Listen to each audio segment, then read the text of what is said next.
श्रीमद्भागवत तृतीयस्कन्ध एकविंशोऽध्याय विदुर उवाच ब्रह्मारतहो जाततनो जे पूर्वे स्वयंभुव मनु ताहार वंश ए जगते की रूपे प्रसरिला जेते स्वयंभुवर दुई पुत्र उत्तनपाद प्रियव्रत तेजे प्रचंड से विराजे सप्तद्वीप महीपुंजे तार दुहिता अनुपम ताहार देवहूति नाम कंदर्म नाम निज पति निज भुवने देवहूति सेवा करई अनुव्रते जे धर्म पतिव्रता मते स्वामी स्वभावे षड्भागे ताहार पुत्र जेते गर्भे जन्मिले कह मोग्रते भो मुनि दया दे जेबे चित्ते से महाजति ऋषिवर आकुति संगते बिहार दक्ष जे ब्रह्मपुत्र थिले प्रसूति कन्या विवाह हेले से ब्रह्मासुत ऋषिवर जोग साधने निर्विकार मुनि दुहिता पति पाई केवे हे संग न छाड़ई मैत्रेय उवाच कंधर्मराई वेदवर बोइले तू तो सृष्टिकर ब्रह्मांक आज्ञा घेनी सिरे मिलिला सरस्वती तीरे घोर तपरे निमजिला शुण हो जेते तप कला देवंक आयु तबरसे बसिला आत्मार विश्वासे तप संपादी क्रीड़ा जोगे निश्चल भक्ति अनुरागे तार समीपे हृषिकेश तक्षणे होइले प्रकाश शुक्ल शरीर शून्य मार्गे जे रूपे होई सत्य जुगे शबद ब्रह्म रूप धरी तेजे आदित्य नुहे सरी लोचन पुंडरीक दल सुंदर अलका कपोल विराजे वस्त्र परिधान स्निग्ध मुंड जे शोभावन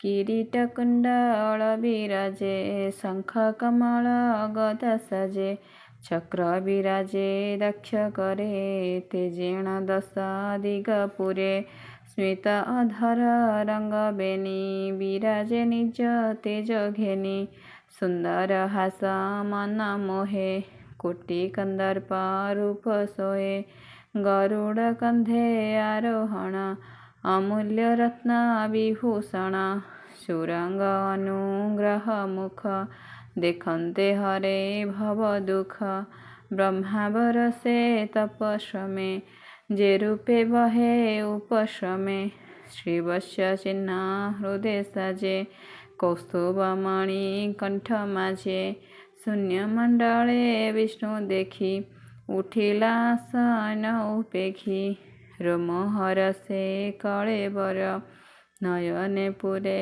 अश्रुजल कर अंजलि देई माथे दंड प्रमाण भूमि गते आनंदे पुरे मनोरथे अंतरे हुए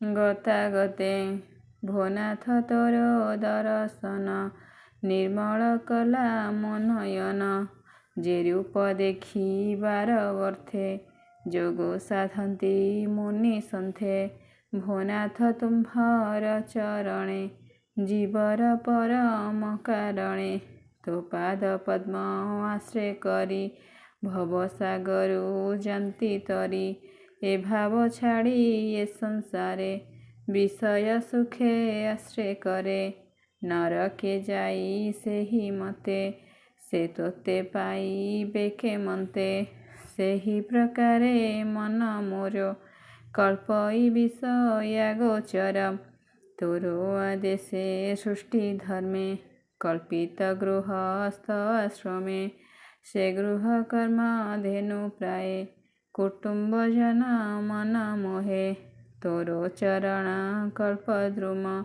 किया से लभे प्राणी श्रम से अनुग्रहे मनोराजा कल्पित ताहार तनुजा मो पुणी सर्व प्राणी हिते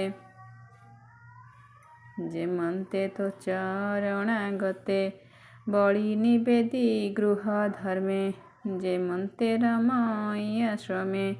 ତୋ କଥା ତାପତ୍ରୟ କ୍ଷେତ୍ର, ଏ କଥା ଜଗତେ ବିଖ୍ୟାତ। ତୋ ରୂପ ଗୁଣ ଅବତାର, ନିର୍ମଳ ବହେ ସୁଧାଧାର। ତୋତେ ଲୋଭିତ ଯାର ଚିତ୍ତ, ସେ ନୁହେଁ କାଳଗ୍ରସ୍ତେ ଗ୍ରସ୍ତ। ତୁ ଏକ ରୂପେ କ୍ଷୀଣ ଦେହ, ଯୋଗ ମୋହିନୀ ଘୋରମୟ।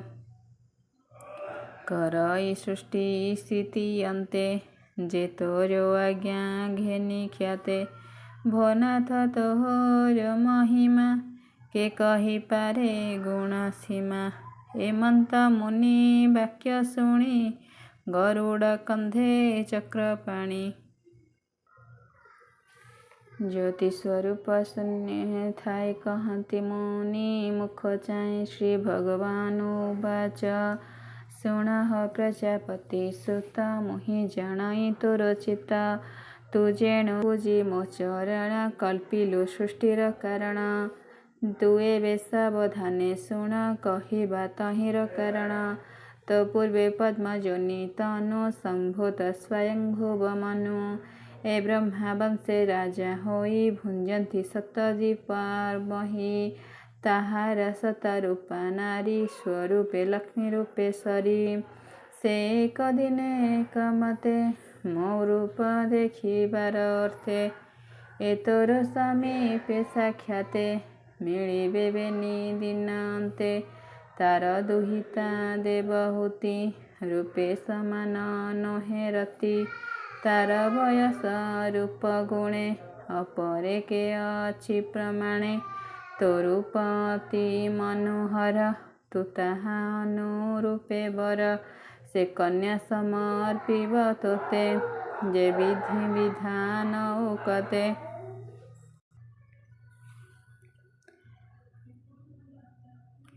ତାର ବୟସ ରୂପ ଗୁଣେ, ଅପରେ କେ ଅଛି ପ୍ରମାଣେ। ତୋ ରୂପ ଅତି ମନୋହର, ତୁ ତାହା ଅନୁରୂପେ ବର। ସେ କନ୍ୟା ସମର୍ପିବ ତୋତେ, ଯେ ବିଧି ବିଧାନ ଉକତେ। ତୁ ମୋ ଚରଣେ ଚିତ୍ତ ଦେଇ, ଯେତେ ବରଷେ ତପ ଧ୍ୟାଇ। ନିରତେ କଲୁ ଆତ୍ମଯୋଗ, ଏ ବିଶ୍ଵ ତତ୍ତ୍ୱ ଅନୁଭବ। ମନୁ ଦୁହିତା ତାର ସଙ୍ଗେ, ନିରତେ ଅଛି ଅନୁରାଗେ। ସେ ତୋର ତୁଲେ କରି ଭାବ, ସତ୍ୱରେ ଗର୍ଭ ପ୍ରସବିବ। ତାର ସଙ୍ଗତେ ତୋର ବୀର୍ଯ୍ୟେ, ଯେ ଅବା ପ୍ରତ୍ୟକ୍ଷେ ଉପୁଜେ। ରୂପେ କି ଦେବା ଅନୁପମ, ହୋଇବ ଅନୁଗତ ନାମ। ତୁ ଯେ ମୋହର ଭାବ ଧରି, ଆତ୍ମା ଇତର ପ୍ରାୟେ କରି। ଅଶେଷ ଭୂତେ ତୋର ଦୟା, ତୋତେ ନ ଲାଗେ ବିଷ୍ଣୁ ମାୟା। ଆତ୍ମାରେ ଜଗତ ଆବୋରି, ତୁ ଯେ ମୋହର ଭାବ ଭରି। ତପ ସାଧିଲୁ ଚିରକାଳେ, ମୋହର ସଂସାର ଉଲ୍ଲଳେ। ଏଣୁ ମୁଁ ପଶି ତୋହ ବୀର୍ଯ୍ୟେ, ସ୍ୱଭାବେ ବିଷ୍ଣୁ ମହାତେଜେ। ତୋହର ହେତୁ ମୁଁ ସମ୍ଭୂତ, ହୋଇବି ଦେବହୂତି ସୁତ। ଏମନ୍ତ କହି ମୁନି ଆଗେ, ହରି ଗମିଲେ ସ୍ୱର୍ଗ ମାର୍ଗେ। ମିଳିଲେ ବିନ୍ଦୁ ସରୋବରେ, ନିର୍ମଳ ସରସ୍ୱତୀ କୂଳେ। ଦେଖିଲେ କନ୍ଧର୍ମ ଶରୀର, ତପ ସାଧନେ ସେ ନିଷ୍ଠୁର। ସେ ନଦୀ ତୀରେ ପୁଷ୍ପବନେ, ଗମ୍ଭୀର ପକ୍ଷୀ ନାଦ ସ୍ୱନେ। ଭୃଙ୍ଗ ସମୂହେ ନାଦ ବହେ, ଶୁଭଇ ସାମ ଗାନ ପ୍ରାୟେ। ଏମନ୍ତେ ଶୁଣଃ ବିଦୁର, ମନୁ ଯେ ବ୍ରହ୍ମାଙ୍କ କୁମର। ସୁବର୍ଣ୍ଣ ଆଚ୍ଛାଦିତ ରଥେ, ଆରୋହୀ ପାରିଷଦ ଯେତେ। ମଧ୍ୟେ ବସଇ ଦେବହୂତି, ବିଦୁର ମନେ କଲା ଭ୍ରାନ୍ତି। ଏମନ୍ତେ ବିଦୁରର କୋଳେ, ବିଷ୍ଣୁ ମିଶିଲେ ଋଷି ମେଳେ। ଦେଖି ତାହାଙ୍କ ଭକ୍ତିଭାବ, ତନୁ ପୁଲକେ ପଦ୍ମନାଭ। ସ୍ୱଭାବେ ଭକ୍ତ ଜନ ବନ୍ଧୁ, ନୟନେ ଅଶ୍ରୁ ଜଳ ବିନ୍ଦୁ। ପଡ଼ିଲା ସରସ୍ୱତୀ ତୀର, ତେଣୁ ବୋଲାଇ ବିନ୍ଦୁସାର। ପୁଣ୍ୟ ପବିତ୍ର ଶୁଦ୍ଧ ଜଳ, ସ୍ୱଭାବେ ନିର୍ମଳ ଶୀତଳ। ସେ ଜଳ ବିଷ୍ଣୁର ଚରଣେ, ସେବା କରନ୍ତି ମୁନିଗଣେ। ପୁଣ୍ୟ ପବିତ୍ର ବୃକ୍ଷ ଡାଳେ ନାଦ କରନ୍ତି ପକ୍ଷୀ ମେଳେ। କ୍ରୀଡ଼ନ୍ତି ନାନା ବନ ଜୀବେ ଗଭୀର ଶୁଭେ ରଙ୍ଗ ଭାବେ। ସକଳ ଋତୁ ଫଳ ଯହିଁ ପୁଷ୍ପ ପଲ୍ଲବୀ ବିରାଜଇ। ଶତ ମୟୂର ଯୁଥ ଯୁଥ କୋକିଳ ବଲରାବ ସୁଲଳିତ। କଦମ୍ବ ଚମ୍ପକ ଅଶୋକ ନାଗେଶ୍ୱର ଯେ କୁରୁବକ।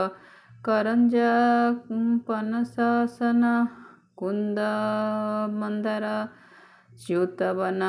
ସାରସ ଚକ୍ର ବାକବାଣୀ ଅତି ଗମ୍ଭୀର ପରିମାଣୀ।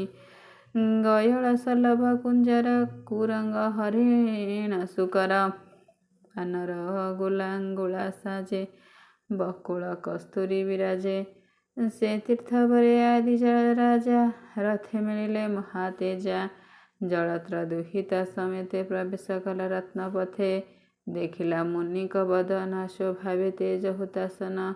ସ୍ୱଭାବେ ଘୋର ତପ ତେଜ ସୁନ୍ଦର ଶରୀର ବିରାଜେ। ବିଷ୍ଣୁ ଜନ୍ମିବେ ଯା ଶରୀରେ ସୁନ୍ଦର କେତେକ ମାତରେ। ବିଷ୍ଣୁ ଗମ୍ଭୀର ସାଧୁ ବାଣୀ ସେ ମୁନି କର୍ଣ୍ଣ ପଥେ ଶୁଣି। ରୋମ ପୁଲକ ଗଳେ ବର ନେତ୍ରେ ଆନନ୍ଦ ଅଶ୍ରୁଧାର। ଶିରେ ସୁନ୍ଦର ଶୋହେ ଜଟା ବସନ ବେଷ୍ଟିତ କାଛଟା। ଶ୍ୱାନ ଶୂକର ଶୋହେ ଗାତ୍ର ଶ୍ୱାନ ଶୂକର ଶୋହେ ଗାତ୍ରେ ହାସର ପ୍ରାୟ ଅଂଶଭୂତେ। ରଥ ଉପରୁ ଅବତରି ମୁନି ସମୀପେ ଦଣ୍ଡ ଧରି। ମିଳିଲା ଯୋଡ଼ିବେନି ପାଣି ଦେଖି ଉଠିଲେ ବେଗେ ମୁନି। ବସାଇ ପୂଜିଲେ ଆସନେ କହନ୍ତି ଅମୃତ ବଚନେ। ତୋର ଗମନ ନୃପବର ଏ ଯଶ ଆଶ୍ରମ ମୋହର। ରାଜା କୁମାର ପ୍ରଶ୍ନ ଶୁଣି ସନ୍ତୋଷେ ପୂଜେ ବିପ୍ରମଣି। ବିଷ୍ଣୁ ଆଦେଶ ଚିତ୍ତେ ଶୁଣି ରାଜା ଆଦେଶ ଚାହିଁ ଭଣି। ଆନନ୍ଦେ ଉଲ୍ଲଳ ଲୋଚନେ କହନ୍ତି ଅମୃତ ବଚନେ। ତୁମ୍ଭ ଭ୍ରମଣ ଏ ଜଗତେ ସାଧୁଜନ ରକ୍ଷଣ ଅର୍ଥେ। ଅସାଧୁଜନ ବିନାଶନେ ନିଶ୍ଚଳ ଧର୍ମର ସ୍ଥାପନେ। ଦୁଷ୍ଟ ଦିଗପାଳ ତେଜ ଏଣୁ କ୍ଷତ୍ରିୟ ଅଷ୍ଟଭୁଜ। ଦିଗପାଳଙ୍କ ତେଜ ଧରେ ଅସାଧୁ ଜନ ଗର୍ବ ହରେ। ଘୋର ଗର୍ଜନ ଅନ୍ୟ ଭାବେ ଉଦଣ୍ଡ ସ୍ୱର୍ଗେ ମତ୍ତ ଗର୍ବେ। ବେଷ୍ଟିତ ଚତୁରଙ୍ଗ ବଳ ତ ଭ୍ରମ ଅବନିମଣ୍ଡଳ। ସୁଜନ ପ୍ରାୟ ତେଜ ଧରି ଗିରି କାନନେ ବ୍ରହ୍ମଚାରୀ। ଶତ୍ରୁ ବିନାଶେ ଅବଧାନ ରାଜାର ଧର୍ମ ଏ ସମାନ। ଏହା ନ କରି ଯେବେ ଘରେ ସୁଖେ ଶୟନ ନିଦ୍ରା କରେ। ତେବେ ଆନନ୍ଦ ରିପୁବଳ ନାଶନ୍ତି ଅବନିମଣ୍ଡଳ। ତଥାପି ଶୁଣ ହେ ରାଜନ ଯେ ଆଦି ତୁମ୍ଭ ଆଗମନ। ତୁମ୍ଭର ପ୍ରିୟ ଭାବ ବହି ସୁହୃଦ ଭାବେ ପଚାରଇ। ହିମନ୍ତ କହି ରାଜା ଆଗେ ଗନ୍ଧର୍ମ ରହି ସ୍ତମ୍ଭୀ ଭାବେ। କୃଷ୍ଣର ବଚନ ସୁମରି ଅଧିକ ପ୍ରିୟ ଭାବ କରି। ସେ ମୁନି ଚରଣ ପଙ୍କଜେ ବ୍ରାହ୍ମଣ ଜଗନ୍ନାଥ ଭଜେ। ଇତି ଶ୍ରୀମଦ୍ଭାଗବତେ ମହାପୁରାଣେ ପରମହଂସ ସହିତାୟାଂ ବୟାସିକାଂ ତୃତୀୟ ସ୍କନ୍ଧେ ଗନ୍ଧର୍ବ ମୁନି ଶିଷ୍ୟ ସମ୍ବାଦେ ନାମ ଏକବିଂଶ ଅଧ୍ୟାୟଃ।